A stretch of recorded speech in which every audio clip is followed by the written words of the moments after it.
Hey everybody, welcome to the Mark Parham podcast. You can follow me online by going to rumble.com/markparham and I should pop up.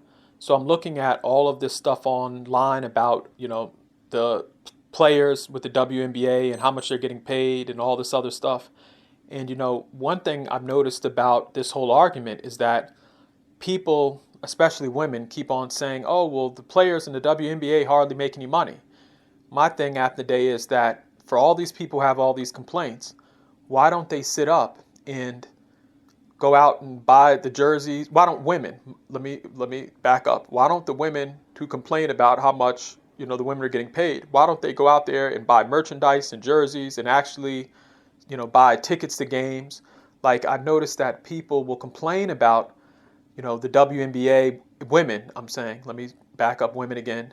Women will complain about the WNBA, but when it comes down to supporting the WNBA, they don't get any support. Like if women are going to sit up and talk about, oh, well, Caitlin Clark doesn't get paid enough money, or this person, the salary is this low and this and that, then these same women need to show up at the games. They need to purchase jerseys. They need to actually get involved.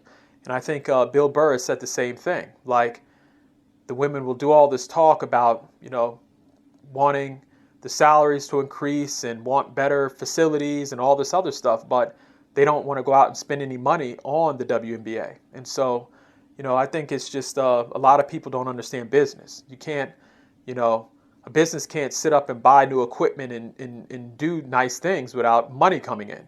And so, the women, if they want the WNBA to have better training facilities and, a lot of things and have it look like the NBA, then they need to go out and actually spend money and support. And so I think what's good right now is that you have somebody like Caitlin Clark and Angel Reese. They're going to bring a lot of attention to the WNBA. I think the amazing thing now is that people are tuned in. I think we live in this social media age where now people don't have to rely on the television to promote games and stuff like that. And so I think that this is going to be a huge turning point for the league. I mean, when I go online, some of these WNBA players, now they have, huge followings on social media and TikTok and, different apps and stuff like that. And so I think that's good. I think it's good that the players now, the younger players, they're not waiting on, a television network to say, go to the WNBA. They're taking things into their own hands. They have social media followings. They're able to promote the women's game a lot better than what the WNBA was doing before. Because if you look at what was going on before, the WNBA really wasn't using social media like how they supposed to use social media. I mean, even some of the players in the past decade weren't really posting on social media and getting the word out. I mean, you'd see a post here or there on Instagram, but it's just like, I'm happy that the new players are active and they're posting different things and really bringing people into watching the WNBA.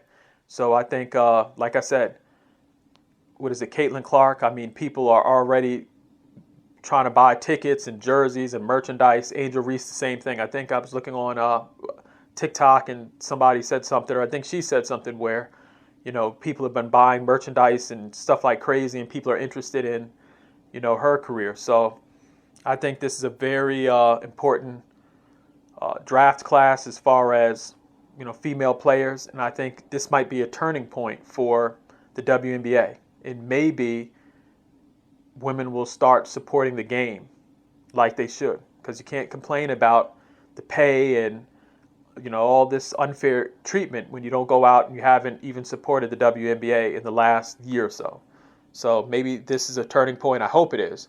And I know that when the season starts, I know I'm going to be one of the first people looking at the time the game starts, and it's something that I'm going to be watching because, I'm just very interested to see if people are really going to start supporting the WNBA like they say they, are going to support it. So this year will actually be a test, or when the season starts will be a test, and I'm interested to see what happens, especially when you have talent like Camila Cardoso, you have Caitlin Clark, you have, what is her name, Cameron Brink. You have so many different stars. And so, that's just my opinion. So let me know how you feel about what I said in the comment section. And again, I think this is going to be a huge year for the WNBA. And if women want the WNBA to look like the NBA, then they need to go out and support. So that's just my opinion. Let me know how you feel in the comment section.